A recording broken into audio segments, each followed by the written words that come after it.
Assalamualaikum semua. Hari ini kita ada Perodua Bezza warna silver. Kita akan pasang sedikit aksesori tambahan. Oke, yang ini kita beli online dari Shopee. Jom kita tengok dulu apa barang nih. Oke, yang pertama kita akan pasang handle, bukan handle, orang panggil apa? Ball cover lah untuk dia punya handle. Oke, ada 4. Yang ni chrome, memang shining. Hush. Kilat guys. Ini dia ada gam sekali lah. Dia ada gam sekali. Sebab untuk Bezza color silver ni dia sesuai yang chrome-chrome lah. Dia kena main chrome-chrome.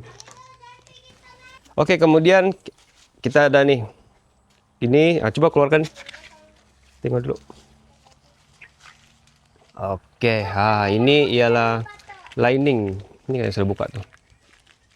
Lining chrome untuk tingkap. Okey, yang ni lah. Yang ni pun kita akan letak lapis. Dia cover saja ni guys. Cover.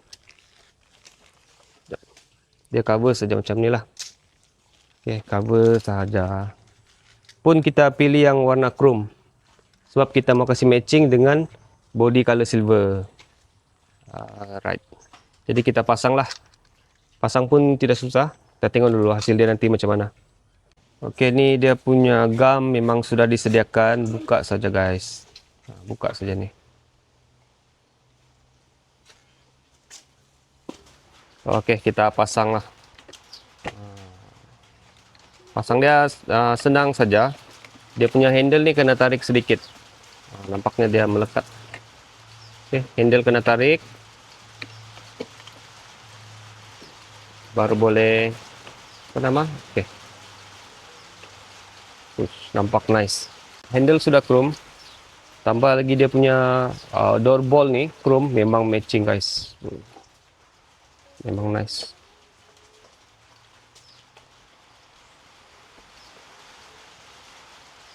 Okay.